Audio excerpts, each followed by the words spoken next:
तो देखिए दोस्तों, इस वीडियो में स्पेशली आप लोगों के डिमांड पे लाया गया है। आप लोगों ने बोला था कि भैया रांची यूनिवर्सिटी का हमें इंपॉर्टेंट क्वेश्चन करवा दीजिए, ऑब्जेक्टिव जितने भी हैं। ठीक है, तो देखिए मैंने रांची यूनिवर्सिटी का सिलेबस देख के यह पेपर तैयार किया है। इस पेपर में टोटल 48 क्वेश्चन हैं। ठीक है, डायरेक्टली और इनडायरेक्टली मैं बताते जाऊंगा, कुल मिला के 100 प्लस क्वेश्चन आपके बन जाएंगे। ठीक है, तो चलिए देखते हैं। और रांची यूनिवर्सिटी, रांची विश्वविद्यालय को सिलेबस को देख के बनाया गया है। ठीक है, इस पेपर का नाम है अंडरस्टैंडिंग इंडिया सीसी पेपर 2। यह पेपर आपका यूनिवर्सिटी में 100 मार्क्स का होने वाला है। इसका मॉडल पेपर मैं शाम तक आपको अपलोड कर दूंगा। तो चलिए देखते हैं। देखिए पहला क्वेश्चन है यहाँ पे कि भारत का पहला राजा कौन था। ठीक है, एक चीज़ ध्यान रखिएगा कि पेपर आपका ऑब्जेक्टिव है या सब्जेक्टिव। अगर ऑब्जेक्टिव आता है तो 100 का 100 ऑब्जेक्टिव होगा, सब्जेक्टिव आता है तो 10 क्वेश्चन ऑब्जेक्टिव रहेंगे। और अगर सिलेबस के अकॉर्डिंग देखा जाए तो सिलेबस के अकॉर्डिंग आपका पेपर सब्जेक्टिव ही रहना चाहिए। ठीक है, सब्जेक्टिव ही रहना चाहिए जैसा कि सिलेबस में बताया गया है। लेकिन 90% संभावना है कि सिलेबस आपका पेपर आपका सब्जेक्टिव ही रहेगा, 10 केवल ऑब्जेक्टिव रहेंगे। लेकिन बाय चांस 10% संभावना यह भी बनती है कि ऑब्जेक्टिव आ जाए। ठीक है, क्यों बनती है वो मैं वीडियो के एंड में बता दूंगा। इसलिए आप लोग दोनों प्रिपेयर करके जाएं, सब्जेक्टिव और ऑब्जेक्टिव दोनों। देखिए पहला क्वेश्चन है कि भारत का पहला राजा कौन था। पहला ही क्वेश्चन मैंने चुना है कि भारत का पहला राजा कौन था। आप सभी ने चंद्रगुप्त मौर्य देखा होगा, चाणक्य देखा होगा, बस वही चंद्रगुप्त मौर्य जो धनानंद को समाप्त करके नंद वंश की धनानंद को मार करके चंद्रगुप्त मौर्य भारत का प्रथम राजा बना था। ठीक है, भारत का प्रथम राजा, वह मगध का राजा था। धनानंद मगध का राजा था, भारत का राजा नहीं था। ठीक है, चंद्रगुप्त मौर्य का बेटा हुआ फिर बिंदुसार, बिंदुसार का बेटा हुआ फिर अशोक। ठीक है, अगला है भारत किस महादेश में स्थित है। भारत किस महादेश में स्थित है, यहाँ पे थोड़ा सा क्वेश्चन गलत है। भारत किस महादेश में स्थित है। ठीक है, ये जो इसको मैंने थोड़ा सा काट दिया है। तो भारत किस महादेश में स्थित है, भारत एशिया महादेश में स्थित है। कुल महादेशों की संख्या कितनी है, 7। सबसे बड़ा महादेश कौन सा है, एशिया। सबसे छोटा महादेश कौन सा है, ऑस्ट्रेलिया। ठीक है, आगे देखते हैं अगला क्वेश्चन। भारत को और किन किन नामों से जाना जाता है। तो भारत को और किन किन नामों से जाना जाता है दोस्तों, हम लोग भारत को हिंदुस्तान, जम्बू द्वीप, हिंद, इंडिया, आर्यावर्त के नाम से भी जानते हैं। ठीक है, अब देखिए यहाँ पे एक चीज़, जम्बू द्वीप आपने अगर रामायण सुना होगा कि आर्यावर्ते भरतखंड, जो क्या यार लवकुश कांड में नहीं बोलता है लवकुश की जम्बू द्वीप है भरतखंडे आर्यावर्ते। ठीक है, बस उसी तरह से वहीं पे जम्बू द्वीप जो है एशिया का हिंदी नाम भी है और भारत का भी नाम बोला जाता है। तो इसमें थोड़ा सा कन्फ्यूजन है, बट आपको पूछ ले कि भारत का किन नामों से पुकारा जाता है, तो अगर ऑप्शन में एशिया रहे, जम्बू द्वीप रहे, तो इसे भी आप टिक लगा सकते हैं। बाकी एशिया को भी, जो एशिया है इसको हिंदी में जम्बू द्वीप भी कहा जाता है। ठीक है, और जहाँ पे अभी आपका हिमालय है वह पहले एक सागर हुआ करता था टेथिस सागर नाम से। ठीक है, नोट कर सकते हैं टेथिस सागर। आगे देखते हैं अगला क्वेश्चन। पूछा गया है कि भारत का नाम किनके नाम पर रखा गया है। तो दोस्तों हमारा देश भारत, इसका नाम राजा भरत के नाम पर रखा गया है। ठीक है, राजा भरत कौन थे, तो आपने अभिज्ञान शकुंतलम का नाम सुना होगा, जो कि शकुंतला और राजा दुष्यंत का प्रेम विवाह का पुत्र था भरत, उसी के बेटा था। ठीक है, उसी के बेटे के नाम पर हमारे देश भारत का नाम रखा गया है। ठीक है, आगे देखते हैं। क्वेश्चन है कि अभिज्ञान शकुंतलम तथा मालविका अग्निमित्र की रचना किसने की। तो दोस्तों ये प्रमुख नाटक हैं, अभिज्ञान शकुंतलम और मालविका अग्निमित्र। इनकी रचना किसने की है, कालिदास, महान कवि कालिदास। कालिदास संस्कृत के कवि थे। ठीक है, और अगला क्वेश्चन है कि कालिदास किनके दरबारी कवि थे। ये जो कालिदास थे महान कवि थे, बहुत महान कवि थे। तो किनके राज्य में ये काम किया करते थे दोस्तों, आपने नाम सुना होगा चंद्रगुप्त विक्रमादित्य। आपने कभी सीरियल देखा होगा विक्रम और मुंजा। ठीक है, तो उसमें चंद्रगुप्त विक्रमादित्य होता है, जिसको चंद्रगुप्त द्वितीय के नाम से भी जानते हैं। यह चंद्रगुप्त मौर्य नहीं है। ठीक है, चंद्रगुप्त मौर्य के बहुत बाद यह चंद्रगुप्त विक्रमादित्य, उसी का दरबारी कवि था कालिदास। ठीक है, कालिदास। आगे देखते हैं अगला क्वेश्चन है कि भारत के सबसे प्रसिद्ध व्यक्ति कौन है। अभी तक इतिहास से लेकर के वर्तमान तक अगर देखा जाए कि भारत का सबसे प्रसिद्ध व्यक्ति जिसका जिक्र भारत मतलब विश्व के लगभग हर देश में जो बच्चे को किसी न किसी रूप में पढ़ाया जाता है, चाहे वह आपका मतलब मैट्रिक में पढ़ाया जाता हो, चाहे ग्रेजुएशन में या पोस्ट ग्रेजुएशन में, कभी ना कभी पढ़ाया जाता है हर देश में। तो महात्मा गांधी प्रमुख नाम है, ठीक है। विश्व के हर देश में इनकी किताब में, मतलब किताब में जगह बना लिए हैं महात्मा गांधी, ठीक है। आगे देखते हैं, अगला है भारत में प्रथम सैनिक विद्रोह कब हुआ। तो दोस्तों 1857 ईस्वी को भारत में प्रथम सैनिक विद्रोह हुआ था। इसे सैनिक विद्रोह या सिपाही विद्रोह के नाम से भी जानते हैं, ठीक है। भारत का प्रथम स्वतंत्रता संग्राम भी इसे आप बोल सकते हैं, 1857 की क्रांति। और इसमें नेतृत्व किसने किया था? मंगल पांडे ने। इसको भी नोट कर लीजिएगा। अगला क्वेश्चन है, भारत स्वतंत्र कब हुआ। तो दोस्तों हमारा देश अंग्रेजों की गुलामी से 200 साल की गुलामी से आज़ाद हुआ 15 अगस्त 1947 को, ठीक है। 15 अगस्त 1947 को भारत आज़ाद हुआ, हम सभी जानते हैं। अगर पूछ ले कि भारत गणतंत्र कब हुआ, तो 26 जनवरी 1950 को नोट कर सकते हैं, 26 जनवरी 1950। अगर पूछे कि भारत का संविधान कब लागू हुआ, तो 26 नवंबर 1949। भारत का संविधान कब लागू हुआ, सॉरी कब बनकर तैयार हुआ? 26 नवंबर 1949 को, ठीक है। 1949 को भारत का संविधान बनकर तैयार हो गया।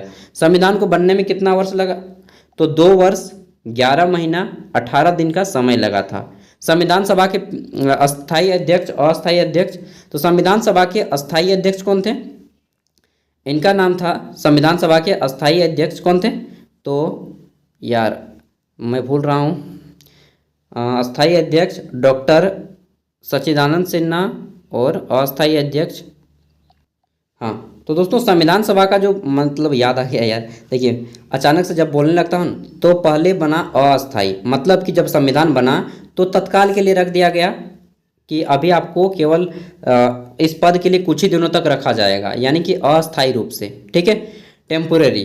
तो बनाया गया था सच्चिदानंद सिन्हा को अस्थायी। किसको? सच्चिदानंद सिन्हा को संविधान सभा का अस्थायी अध्यक्ष बनाया गया। बाद में अस्थायी यानी कि परमानेंट बनाया गया किसको? डॉक्टर राजेंद्र प्रसाद को, ठीक है। आगे देखते हैं अगला क्वेश्चन। इसमें पूछा गया है कि सविनय अवज्ञा आंदोलन की शुरुआत कब हुई। तो दोस्तों सविनय अवज्ञा आंदोलन की शुरुआत, आपको इसमें भारत स्वतंत्रता आंदोलन पढ़ना है बहुत सारा। तो सविनय अवज्ञा आंदोलन की शुरुआत कब हुई? 12 मार्च 1930 ईस्वी को हुई थी, जो कि 5 अप्रैल तक चला था, ठीक है। इसमें सविनय अवज्ञा आंदोलन के माध्यम से नमक कानून को तोड़ा गया था और यह शुरुआत साबरमती आश्रम से किया गया था, अहमदाबाद के, ठीक है। आगे देखते हैं, अगला है असहयोग आंदोलन की शुरुआत कब हुई। असहयोग आंदोलन इंग्लिश में बोलते हैं नॉन कोऑपरेशन मूवमेंट, ठीक है। तो इसकी शुरुआत 1 अगस्त 1920 ईस्वी को हुई थी, जो कि 1922 तक चली थी। जब 1922 में चौरा चौरी जो कांड हो गया उत्तर प्रदेश में, वहाँ पे 22 पुलिसकर्मियों की हत्या हो गई थी, मतलब जला दिया गया था पुलिस स्टेशन में। उसी समय असहयोग आंदोलन को रोक दिया गया, ठीक है। अगला है भारत छोड़ो आंदोलन की शुरुआत कब हुई। तो दोस्तों 8 अगस्त 1942 ईस्वी को भारत छोड़ो आंदोलन की शुरुआत हुई। कब? 8 अगस्त 1942 ईस्वी में भारत छोड़ो आंदोलन की शुरुआत हुई। इसे अगस्त क्रांति के नाम से भी जाना जाता है। और इसी समय जो है 1942 में महात्मा गांधी ने एक नारा दिया, प्रसिद्ध नारा, करो या मरो। आपको भी एग्जाम में है, पढ़ो या फेल हो जाओ, ठीक है। ये नारा है आपके एग्जाम के लिए। तो 8 अगस्त 1942 ईस्वी में करो या मरो का नारा दिया, डू और डाई का नारा दिया, ठीक है। अगला क्वेश्चन देखते हैं। क्वेश्चन है कि तक्षशिला विश्वविद्यालय, या विश्वविद्यालय को विद्यापीठ भी बोलते हैं, यूनिवर्सिटी भी बोलते हैं, ठीक है। तक्षशिला विश्वविद्यालय वर्तमान कहाँ पर है, ठीक है। तो कहाँ पर स्थित है? पाकिस्तान के रावलपिंडी में स्थित है। पहले तो भारत हुआ करता था। तक्षशिला विश्वविद्यालय, जहाँ पे चंद्रगुप्त मौर्य, चाणक्य पढ़ाई किए हैं, ठीक है। और इसकी स्थापना किसने की? तो जो श्री राम जी थे ना, भगवान राम, उसके बेटा था भरत, ठीक है, सॉरी राम के भाई थे भरत, ठीक है, जो केकई पुत्र थे। और भरत का बेटा था तक्ष, ठीक है। भरत का बेटा कौन हुआ? तक्ष। तक्ष ने ही इसकी स्थापना की। तक्ष ने तक्षशिला विश्वविद्यालय की स्थापना की थी, ठीक है। आगे देखते हैं, अगला है नालंदा विश्वविद्यालय की स्थापना किसने की। तो दोस्तों नालंदा विश्वविद्यालय नालंदा ओपन यूनिवर्सिटी के नाम से अभी पढ़ाई चलता है, यहाँ पे पढ़ाई भी होता है, बिहार के पटना में स्थित है। इसकी स्थापना कुमार गुप्त ने की थी, ठीक है। कुमार गुप्त ने नालंदा विश्वविद्यालय की। नालंदा ओपन यूनिवर्सिटी है, यहाँ पे आप ले करके मतलब कि नौकरी के साथ यहाँ पे पढ़ाई कर सकते हैं, जैसा कि इग्नू है उसी तरह से नालंदा विश्वविद्यालय है। अगला है पहली राष्ट्रीय शिक्षा नीति कब बनाया गया। यार पसीना से भीग गया, मुंह तक आ जाता है पसीना एकदम टपक टपक के, पंखा बंद करके सीट के घर में हूँ, क्या करूँगा। चलिए, आप लोग को भी इतना मेहनत करना है दोस्त। जब मैं इतना मेहनत कर दे रहा हूँ आप लोगों के लिए, तो आप लोग को तो इससे डबल मेहनत करना होगा, ठीक है। आप लोग के घर में ऐसे भी होगा यार किसी किसी के। चलिए देखते हैं, अगला है 1968 में। देखिए, पहली राष्ट्रीय शिक्षा नीति बनी, यानी कि नेशनल पॉलिसी इसको बोलते हैं, नेशनल एजुकेशन पॉलिसी। पहली बार कब बनी? 1968 ईस्वी में। उस समय इंदिरा गांधी की सरकार थी। दूसरी बार राजीव गांधी की सरकार थी, उस समय बनी 1986 में, ठीक है, जो कि अभी तक चल रहा था स्कूल में। अगली बार जो अभी ट्रेंड पे बनी है 2020 में, ठीक है। और यह सबसे पहले कहाँ लागू हुआ? उत्तराखंड राज्य में। 2022 से यह लागू हो गया है, ठीक है। आगे देखते हैं, क्वेश्चन है कि भारत का वयोवृद्ध पुरुष, यानी कि भारत का सबसे बूढ़ा आदमी, ठीक है, सबसे बूढ़ा आदमी। आमिर खान देखते हैं ना, वो 50 रुपये का नोट बोलता है, ये बूढ़ा आदमी का फोटो जहाँ पे देखते हैं वो आदमी ले लेता है और गाजर मांगता है, ठीक है। तो भारत का सबसे बूढ़ा आदमी कौन है? दादा भाई नौरोजी। महात्मा गांधी मिस्टेक से नहीं लिख दीजिएगा, ठीक है। कौन है? दादा भाई नौरोजी। अगला है, भारत ने कैसी अर्थव्यवस्था को अपनाया? तो भारत ने मिश्रित अर्थव्यवस्था को अपनाया, यानी कि यहाँ पे जो है प्राइवेट सेक्टर भी काम करेगा, यानी कि प्राइवेट कंपनियाँ भी काम करेंगी, ठीक है, और सरकारी कंपनियाँ भी काम करेंगी। इसी को बोलते हैं मिश्रित, यानी कि मिक्स है, मिला जुला है, ठीक है।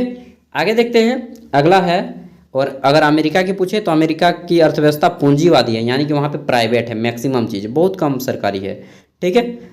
अगला है, भारत की अर्थव्यवस्था का मुख्य आधार क्या है? तो दोस्तों, भारत की अर्थव्यवस्था का मुख्य आधार है कृषि, यानी कि खेती। इंग्लिश में कल्टीवेशन बोलते हैं, ठीक है, कल्टीवेशन बोलिए चाहे एग्रीकल्चर बोलिए। अगला है कि भारत में पहली पंचवर्षीय योजना का प्रारंभ कब हुआ? तो दोस्तों, भारत में प्रथम पंचवर्षीय योजना 1951 में प्रारंभ हुआ। 1951 से 1956 तक चला था। और भारत में पंचवर्षीय योजनाओं का जनक पंडित जवाहरलाल नेहरू को कहा जाता है, ठीक है। देखिए, यहाँ पे अगला क्वेश्चन है कि प्रथम पंचवर्षीय योजना का लक्ष्य क्या था? तो दोस्तों, भारत की प्रथम पंचवर्षीय योजना का लक्ष्य था कृषि पर आत्मनिर्भरता। क्या था? कृषि पर आत्मनिर्भरता। क्योंकि भारत जो है आज़ाद हुआ तुरंत, ठीक है, 1947 में आज़ाद हुआ। उस समय भारत में आदमी भूखा नंगा आदमी रहा करता था, मतलब कि बहुत गरीब था, दयनीय स्थिति था यार, खाने के लिए निवाला नहीं था। आप लोग की दादी अगर बाबा बोलते होंगे तो बताते होंगे कि यार हम लोग माड़ भात खाते थे, माड़ भात समझते ही होंगे, ठीक है, चार सीझा खाते थे, ऐसा बोलते होंगे कि मड़वा घाटा खाते थे, लेटो खाते थे। तो वो कैसा स्थिति था समझ सकते हैं। इसलिए कृषि को सबसे पहले पंचवर्षीय योजना में लाया गया, ठीक है। और जब यह हासिल कर लिया गया तो दूसरी पंचवर्षीय योजना, पंचवर्षीय योजना मतलब कि 5 वर्षों की एक योजना सरकार तैयार करती थी और उस लक्ष्य को हासिल करती थी, ठीक है, उन 5 वर्षों में। दूसरी पंचवर्षीय योजना औद्योगिक विकास, यानी कि भारत में फैक्ट्री को लगाने पर जोर दिया गया, ठीक है, जो कि महाना लॉबिस मॉडल पर आधारित थी। महाना लॉबिस एक व्यक्ति का नाम था, अर्थशास्त्री थे, ठीक है। उन्हीं के आदर्श मतलब उन्हीं के सिद्धांतों पर यह लक्ष्य तय किया गया और लक्ष्य की पूर्ति भी की गई। दूसरी पंचवर्षीय योजना 1956 से 1961 के बीच में चला था, ठीक है। उसके बाद 1962 में भारत चीन युद्ध हुआ था, उसके कारण 2 वर्ष जो है पंचवर्षीय योजना का लागू नहीं हो पाया था, जिसे योजना अवकाश काल भी कहा जाता है, ठीक है। अगला है, मौलिक अधिकारों की संख्या कितनी है? तो दोस्तों, मौलिक अधिकारों की संख्या कितनी है? आपके 6 हैं। और यह कहाँ से लिया गया है? तो अमेरिका देश के संविधान से मौलिक अधिकारों को लाया गया है। किस देश के संविधान से लिया गया है मौलिक अधिकारों को? इंग्लिश में बोलते हैं फंडामेंटल राइट, ठीक है। यह अमेरिका के संविधान से लिया गया है। अगला है मौलिक कर्तव्य, यानी कि फंडामेंटल ड्यूटीज। इनकी संख्या कितनी है? तो अगर पूछ ले कि मौलिक अधिकारों की संख्या कितनी है? 6। मौलिक कर्तव्य की संख्या कितनी है? 11। और किस देश से लिया गया है? सोवियत संघ के संविधान से। सोवियत संघ मतलब, यार सोवियत संघ बोल दिए, हमको समझ नहीं आ रहा है। सोवियत संघ मतलब होता है रूस, ठीक है, जिसको आपने रसिया बोलते हैं। रसियन नाम सुने हैं ना, रसियन चाहिए आपको। चलिए, अगला है 24 नंबर, मौलिक कर्तव्यों को भारतीय संविधान में कब शामिल किया गया? तो देखिए, मौलिक कर्तव्य जितने हैं 11 हैं, ठीक है, उनको भारतीय संविधान में 1976 में शामिल किया गया। कब? 42वां संविधान संशोधन स्वर्ण सिंह समिति, स्वर्ण सिंह जी ने एक समिति बनाई जिसके तहत भारत में मौलिक कर्तव्यों को शामिल किया गया। मौलिक कर्तव्य किसे कहते हैं? जिससे कि भारतीय संविधान के आदर्शों को पालन करना, भारतीय झंडे को सम्मान देना, ठीक है, जब देश पे संकट आए तो उसके लिए हमेशा तत्पर रहना, देश के सभी संपत्ति की रक्षा करना। करते हैं आप लोग? मालूम नहीं, आप लोग करते हैं तो बहुत अच्छी बात है, ठीक है। सरकारी संपत्ति को क्षति न पहुंचाना, यही सब मौलिक कर्तव्य है। अगर पूछ ले तो यही सब लिखना है, ठीक है। अगला है किस मौलिक अधिकार को हटाया गया है। देखिए दोस्तों, पहले मौलिक अधिकार कितने थे? 7 थे, बाद में 6 कर दिया गया, ठीक है, 1978 के बाद में। 1978 से पहले मौलिक अधिकार की संख्या कितनी थी? 7। संपत्ति का जो अधिकार है, राइट टू प्रॉपर्टी इसको बोलते हैं इंग्लिश में, इसको हटा दिया गया है, ठीक है। अभी कुल 6 मौलिक अधिकार हैं, जैसे कि स्वतंत्रता का अधिकार, समानता का अधिकार, शोषण के विरुद्ध अधिकार, संवैधानिक उपचारों का अधिकार, शिक्षा संबंधी अधिकार, ठीक है, और संस्कृति, और मतलब 6 इसी टाइप से हैं यार, मैं भूल रहा हूँ 1-2। आगे देखते हैं। अगला है संथाल विद्रोह के नेता कौन थे? तो दोस्तों संथाल विद्रोह जो कि 1855 ईस्वी में लड़ा गया था, लगभग 30,000 संथाली लोग, यानी कि जिसको आप लोग मांझी बोलते हैं ठेठ भाषा में, ठीक है, वे लोग सिद्धू और कानू मुर्मू ने इसका नेतृत्व किया था, नेता के रूप में खड़ा हुए थे और अंग्रेजों के साथ लड़े थे, ठीक है। अगला क्वेश्चन है, भारत की विदेश नीति को कब अपनाया गया? तो भारत की विदेश नीति को 1947 ईस्वी में अपनाया गया, पंडित जवाहरलाल नेहरू के द्वारा, ठीक है। अगला है पंचशील समझौता। पंचशील मतलब कि 5 सील, ठीक है। पंचशील समझौता किन 2 देशों के बीच में अपनाया गया? तो दोस्तों भारत और चीन के बीच में 1954 ईस्वी में पंचशील समझौता लाया गया, ठीक है, और इसको लाया था पंडित जवाहरलाल नेहरू ने, और बोले थे कि 5 गो मुद्दा था, जैसे कि प्रत्येक देश एक दूसरे देश की अखंडता पर, मतलब जब भी कोई आंतरिक मामला होगा, भारत चीन के आंतरिक मामले पर ध्यान नहीं देगा, चीन भी भारत के आंतरिक मामलों पर ध्यान नहीं देगा, ठीक है। दूसरी है कि प्रत्येक देश एक दूसरे के परस्पर लाभ के लिए काम करेंगे। हम लोग तो मान रहे थे, लेकिन चीन नहीं माना, और 1962 ईस्वी में भारत ने चीन पर हमला कर दिया, और यह युद्ध 1962 भारत चीन युद्ध को भारत को हारना पड़ा, ठीक है। दोस्तों बड़ी शौक की बात है कि हम लोग को हारना पड़ा था चीन के साथ 1962 में, इसलिए अब जब भी युद्ध होगा यार, चीन को तो छोड़ना नहीं है, उसको एकदम कुत्ते की मौत मारना है, ठीक है। हम लोग को एक बार मार चुका है, और यह मतलब पंडित जवाहरलाल नेहरू ने, हम लोग सोचे कि यार हम लोग भारत चीनी भाई भाई हम लोग बोलते थे, और उन लोगों ने हम लोग को पे कर दिया ठाई ठाई। चलिए, इसलिए राजनीति में कोई भी आदमी परमानेंट मित्र या शत्रु नहीं होता है, स्थिति और समय के अनुसार बदलता रहता है। कल दिन आप भी हम भी राजनीति के कुछ भी हिस्से बने तो एक चीज़ को ध्यान में रखिएगा, राजनीति में कोई भी परमानेंट मित्र या शत्रु नहीं होता है, स्थिति और समय के अनुसार आदमी बदलता रहता है, ठीक है। आगे देखते हैं। अगला है राज्य के नीति निर्देशक तत्वों को किस देश से लिया गया है? तो दोस्तों राज्य के नीति निर्देशक तत्वों को आयरलैंड के संविधान से लिया गया है, ठीक है। अगला है भारतीय संविधान की आत्मा किसे कहा जाता है, यानी कि सोल ऑफ कॉन्स्टिट्यूशन, ठीक है। सोल ऑफ इंडियन कॉन्स्टिट्यूशन, भारतीय संविधान की आत्मा प्रस्तावना को कहा जाता है। प्रस्तावना किसे कहते हैं? तो देखिए, जब भी किसी आप पाठ को पढ़ते हो तो लिखा होगा प्रस्तावना, मतलब कि उस पाठ को जितना पढ़ेंगे उसको छोटे शब्दों में, कम भाषा में उसको लिख दिया है एक बार। उसी तरह से संविधान को एक छोटे शब्दों में एक पेज में उतार दिया गया है। उसको आपने पढ़ा होगा कि हम भारत के लोग भारत को एक संपन्न, संप्रभुत्व, पंथ निरपेक्ष, समाजवादी, ये सब पढ़े हैं, बस उसी को संविधान की प्रस्तावना बोलते हैं, ठीक है। अगला है अगला क्वेश्चन है झारखंड राज्य से। झारखंड राज्य का निर्माण कब हुआ? तो दोस्तों झारखंड राज्य का निर्माण हम सभी जानते हैं 15 नवंबर 2000 ईस्वी को हुआ था, ठीक है। अगला है, यहाँ पे ध्यान दीजिएगा, झारखंड राज्य से जितने भी क्वेश्चन हैं झारखंड राज्य का निर्माण से आप लोग नोट कर लीजिएगा। पहला है ये क्वेश्चन 15 नवंबर 2000 ईस्वी को। अगला है जेएमएम की स्थापना कब हुई? झारखंड मुक्ति मोर्चा की स्थापना कब हुई? 4 फरवरी 1973 ईस्वी को स्थापना हुई, ठीक है। अगला है झारखंड किस राज्य से अलग हुआ? तो बिहार राज्य से अलग हुआ। कितना प्रतिशत अलग हुआ? तो दोस्तों 46% झारखंड है, ठीक है, और आपका जो 54% है वह बिहार है अभी, मतलब कि हम लोग बिहार से 46% भाग लिए हैं और झारखंड राज्य का निर्माण किए हैं, ठीक है। और झारखंड जिस समय अलग हुआ उस समय झारखंड में जिलों की संख्या कितनी थी? 18 थी, बाद में 6 जिले बन गए, 24 हो गए हैं अभी, ठीक है। झारखंड की राजधानी कहाँ है? रांची है। उपराजधानी कहाँ है? दुमका है। झारखंड का प्रथम मुख्यमंत्री कौन है? इसको नोट कर लीजिएगा, प्रथम मुख्यमंत्री कौन है? बाबूलाल मरांडी। झारखंड के प्रथम राज्यपाल कौन थे? प्रभात कुमार, ठीक है। और झारखंड के प्रथम जो रांची हाई कोर्ट है, रांची हाई कोर्ट जिसको उच्च न्यायालय के मुख्य न्यायाधीश बोलते हैं, कौन थे? तो विनोद कुमार गुप्ता थे, ठीक है। तो 1-2 क्वेश्चन है, नोट कर लीजिएगा आप लोग, ये सब इंपॉर्टेंट है। आगे देखते हैं क्वेश्चन है, और एक चीज़ पूछ सकता है कि रांची हाई कोर्ट का निर्माण कब हुआ? तो बस 15 नवंबर 2000 ईस्वी को ही हुआ था, जिस दिन अलग हुआ था।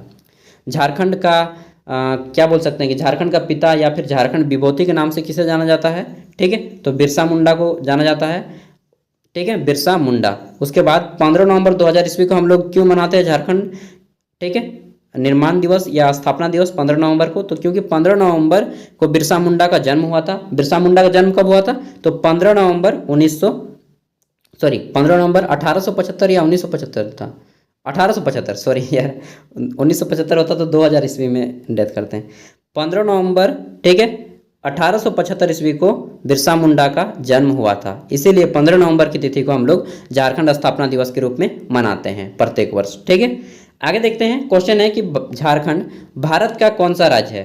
तो दोस्तों झारखंड भारत का 28वां राज्य है। झारखंड की क्षेत्रफल कितनी है, 79,714 किलोमीटर, ठीक है, नोट करते जाएंगे। अगला है वर्तमान में भारत में कुल कितने राज्य हैं और कितने केंद्र शासित प्रदेश हैं। तो देखिए वर्तमान में भारत में कुल 28 राज्य हैं और 8 केंद्र शासित प्रदेश हैं, ठीक है, यूनियन टेरिटरी जिसको बोलते हैं। अगला है भारत में पंचायती राज के जनक कौन माने जाते हैं। तो दोस्तों बलवंत राय मेहता, मेहता मतलब महतो, ठीक है, महतो का नाम जानते हैं ना, हाँ, तो बलवंत राय मेहता यानी कि इन्होंने ही पंचायती राज की अगुवाई की और इन्होंने एक समिति बनाई बलवंत राय मेहता समिति, ठीक है, जो कि भारत में पंचायती राज को बढ़ावा दिया, पंचायत चुनाव, ठीक है। और पंचायती राज को लागू करने वाला भारत का पहला राज्य कौन था, राजस्थान। यार इतना अच्छा राइटिंग के साथ लिखा हूँ, थोड़ा सा राइटिंग की तारीफ कर दीजिएगा यार, ठीक है। चलिए आप लोग की राइटिंग कोशिश कीजिएगा कि इतना अगर आपका आ जाता है ना, और अगर आप टू द पॉइंट लिख देते हैं तो डेफिनेटली दोस्तों अगर आपका 20 मार्क्स के क्वेश्चन का आंसर करेंगे, ठीक है, लगभग 500 शब्दों में, तो आपको 15 मार्क्स प्लस ही मिलेंगे, ठीक है। आगे देखते हैं, अगला है कि भारत की पंचायती राज व्यवस्था कितने स्तर पर है। तो दोस्तों 3 स्तर पर पंचायती राज व्यवस्था है। पहला है आपका जिला स्तर, ठीक है, दूसरा है आपका ब्लॉक स्तर और तीसरा है आपका ग्राम स्तर, यानी कि गांव स्तर, ग्रामीण गांव के स्तर पे, ठीक है। आगे देखते हैं, देखिए क्वेश्चन है कि भारत की पहली सभ्यता कौन सी थी। तो हड़प्पा सभ्यता थी भारत की पहली, इसे सिंधु घाटी की सभ्यता भी बोलते हैं, इंग्लिश में बोलते हैं इंडस वैली सिविलाइजेशन, ठीक है। अगला है कि हड़प्पा सभ्यता की खोज किसने की। तो हड़प्पा सभ्यता की खोज दोस्तों दयाराम साहनी ने की 1921 ईस्वी में। दयाराम साहनी एक आर्कोलॉजिस्ट थे, यानी कि पुरातत्वविद थे। अगर आप हिस्ट्री ऑनर्स करके जब पीएचडी कर लेते हैं तो आप आर्कोलॉजिस्ट वगैरह भी बन सकते हैं, ठीक है। और इन्होंने जब रेल पटरी बिछाया जा रहा था उस टाइम पे इसकी खोज हुई थी। अब देखिए यहाँ पे थोड़ा सा ध्यान दीजिएगा, भारत की कुल भूमि का 28% भाग पठार है, ठीक है। पठार क्षेत्र मतलब कि आपका जैसे कि नाम सुने होंगे दक्कन का पठार, ठीक है, मालवा का पठार, पामीर का पठार, बस वही सब पठार है, ठीक है। छोटा नागपुर का पठार, जो कि हमारा झारखंड छोटा नागपुर के पठार पर स्थित है। तो पठार क्षेत्र कितना है, 28%। यहाँ पे खनिज संपदा पाया जाता है। अगला है 43% मैदान क्षेत्र है, ठीक है, मैदानी क्षेत्र है। और 29% पर्वत है, ठीक है। अगला देखते हैं, क्वेश्चन है वेद की संख्या कितनी है। तो दोस्तों वेदों की संख्या 4 है। अगर पूछ ले सबसे प्राचीन वेद कौन सा है, यानी कि सबसे पुराना वेद कौन सा है, तो ऋग्वेद दीजिएगा। अगर पूछ ले कि ऋग्वेद में कितने सूक्त हैं, तो 1028 सूक्त हैं, ठीक है। ये समझ लीजिए कि 1028 को चैप्टर है, पाठ है ऋग्वेद में। अगला पूछ ले कि गायत्री मंत्र की उत्पत्ति किस वेद से हुई है, तो ऋग्वेद से हुई है, ठीक है, ऋग्वेद से हुई है। आगे पूछ ले कि संगीत की उत्पत्ति किस वेद से हुई है, तो सामवेद से हुई है संगीत की उत्पत्ति, ठीक है। और पूछ ले कि चारों वेदों का नाम बताएं, तो आप लोग लिख सकते हैं ऋग्वेद, सामवेद, यजुर्वेद और अथर्ववेद, ठीक है। ये हो गए वेद के क्वेश्चन। अगला है पुराणों की संख्या कितनी है, तो पुराणों की संख्या 18 है। जैसे कि आपने नाम सुना होगा गरुड़ पुराण, मत्स्य पुराण, ठीक है, वायु पुराण, विष्णु पुराण, बस वही सब पुराण है। अगला है कि भारत को कितने भौगोलिक क्षेत्रों में बांटा गया है। तो दोस्तों भारत को अध्ययन करने के लिए, ठीक है, अध्ययन करने के लिए भारत को 6 भौगोलिक क्षेत्रों में बांटा गया है, जियोग्राफिकल हम लोग बोल सकते हैं सेक्टर में बांटा गया है, ठीक है। अगला है भारत का राष्ट्रीय संवत क्या है। तो दोस्तों भारत का राष्ट्रीय संवत है शक संवत, ठीक है। भारत का राष्ट्रीय संवत क्या है, शक संवत। और शक संवत के अकॉर्डिंग हम लोग बोलते हैं चैत, बैसाख, जेठ, आषाढ़, भावन, सादो, मतलब यार चैत शुरू होता है चैत्र से, नहीं यार पुष्प से शुरू होता है, नहीं चैत से शुरू होता है, हाँ मैं भी कंफ्यूज हो जाता हूँ, ठीक है। चैत से शुरू होता है चैत्र, फिर होता है बैसाख, चैत, बैसाख, ज्येष्ठ, आषाढ़, सावन, भाद्र, आश्विन, कार्तिक, ठीक है, फाल्गुन, फिर आता है मार्गशीर्ष, भूल गया यार। आप लोग भी याद कर लीजिएगा, इसको बहुत ज़रूरी है। मैं भी याद किया था लेकिन भूल रहा हूँ फिर से। तो इसी को बोलते हैं हम लोग का भारत का राष्ट्रीय संवत, ठीक है। और चैत्र इसीलिए अब मैक्सिमम जो चीज़ें होती हैं अप्रैल में शुरू होती हैं, ठीक है। भारत में सरकारी काम अप्रैल में शुरू होता है, क्यों? क्योंकि शक संवत के अकॉर्डिंग चलता है, ठीक है। और जनवरी फरवरी ये शक संवत नहीं है। अगला है कुषाण भारत में कहाँ से आए थे? तो दोस्तों कुषाण पश्चिम चीन से आए थे। और कुषाण का सबसे महान राजा कौन था? अगर पूछ ले कि कुषाण वंश का सबसे महान राजा कौन था, तो कनिष्क, ठीक है। कौन था? कनिष्क। कनिष्क जो है सबसे महान राजा था। आगे देखते हैं, अगला क्वेश्चन है कि पूछा गया है कि कुषाण वंश की स्थापना किसने की? तो कुषाण वंश की स्थापना कुजुल कड़फिसेस ने की, ठीक है। कुजुल कड़फिसेस ने की थी कुषाण वंश की स्थापना। नेक्स्ट क्वेश्चन है कि मंगोल साम्राज्य की स्थापना किसने की? तो दोस्तों मंगोल साम्राज्य की स्थापना चंगेज खान ने किया था। मध्य एशिया से आया था चंगेज खान, ठीक है। नाम तो सुना ही होगा, ठीक है। चंगेज खान बहुत डेंजर आदमी था यार, नाम सुने ही होंगे इसके। अगला है कि भारत के जितने भी राष्ट्रीय स्तर की हैं, जैसे कि राष्ट्रीय नदी गंगा है, राष्ट्रीय पशु कमल है, राष्ट्रीय पुष्प बाघ है, राष्ट्रीय वृक्ष बरगद है, राष्ट्रीय चिन्ह शक समूह है, ठीक है। सॉरी यार, यहाँ पे मैंने गलत कर दिया। राष्ट्रीय चिन्ह शक समूह नहीं होगा, राष्ट्रीय कैलेंडर शक समूह है। राष्ट्रीय चिन्ह क्या है? तो अशोक चक्र है, ठीक है दोस्तों। वेरी वेरी सॉरी यार, राष्ट्रीय चिन्ह क्या है? अशोक चक्र, ठीक है। और राष्ट्रीय मुद्रा क्या है? रुपया। राष्ट्रीय मछली क्या है? डॉल्फिन। तो इस तरह से आपको नोट करना है। तो यार पूरा पसीना पसीना हो गया इतना समय में, ठीक है। और क्योंकि सीट का घर भी है तो, और फैन भी ऑफ है। चलिए कोई बात नहीं। देखिए इसके साथ ही आप लोग ये देख लीजिएगा कि भारत का सबसे बड़ा राज्य राजस्थान है क्षेत्रफल की दृष्टि से। जनसंख्या की दृष्टि से अगर पूछा जाए तो सबसे बड़ा राज्य कौन है? यूपी, उत्तर प्रदेश, ठीक है। उसके बाद अगर पूछा जाए कि आपका सबसे छोटा राज्य कौन सा है, तो गोवा है। तटवर्ती राज्यों की संख्या कितनी है? मतलब कि पूछ ले कि भारत में कुल कितने तटवर्ती राज्य हैं। तटवर्ती राज्य किनको कहते हैं? तो वे राज्य, यार मेरा रुमाल भी कहाँ है, चलिए बाद में पूछेंगे एक बार। देखिए तो पूछ ले कि तटवर्ती राज्यों की संख्या कितनी है, मतलब वे राज्य जो कि समुद्र से सटे हुए हैं, ठीक है। उसको भी नोट कर लीजिएगा। मैं कितना क्वेश्चन कराऊंगा यार, जो है अंडरस्टैंडिंग इंडिया अथाह सागर है, ठीक है। और मतलब इसको जीके कितना पढ़िएगा, फिर भी मैंने कुछ इंपॉर्टेंट टॉपिक निकाले हैं। और इसके बाद मैं एक मॉडल पेपर बना दूंगा कि किस टाइप से आपका एग्जाम में क्वेश्चन आएगा और किस टाइप से आपको आंसर करना है, ठीक है। बस थोड़ा सा खाना खा लूँगा, उसके बाद आपका पेपर बनाने में लग जाऊँगा। मेरा भी अभी देखिए पढ़ाई है, लेकिन मैं आप लोग के एग्ज़ाम के लिए अपना एग्ज़ाम को थोड़ा सा डिले कर रहा हूँ। चलिए बेस्ट ऑफ लक, अच्छे से एग्ज़ाम दीजिए और सभी को क्वेश्चन को नोट कर लीजिएगा। एक बार सुबह उठ के पढ़ लीजिएगा, ठीक है। रिवीजन कर लीजिएगा जिनका भी एग्ज़ाम होगा। बस एक बार सुबह उठ के पढ़ लीजिएगा ना, एक बार अभी पढ़िएगा, एक बार सोने से पहले पढ़िएगा, एक बार सुबह उठ के पढ़िएगा, बस काफ़ी है। उसके बाद एग्ज़ाम को कैसे डील करना है वो चीज़ भी मैं आपके सामने बताऊँगा, ठीक है। बाकी आपको अपने स्तर से बहुत ज़्यादा प्रैक्टिस करने की ज़रूरत है। मैं जितना करता हूँ मैं आपको केवल 20% ही करा दिया हूँ, 80% मेहनत तो आपको करना है। अब सोच लीजिए कितना मेहनत करना है, ठीक है। क्योंकि बिना मेहनत के तो कुछ भी नहीं हिलता यार। तो आपका एग्ज़ाम चलिए पास हो जाएंगे। बेस्ट ऑफ लक, अच्छे से एग्ज़ाम दीजिए और मैं जल्द ही आपके लिए मॉडल पेपर लाऊँगा। इसका PDF का लिंक आपको वीडियो का डिस्क्रिप्शन में मिल जाएगा, वहाँ से डाउनलोड कर सकते हैं, ठीक है। Thank you.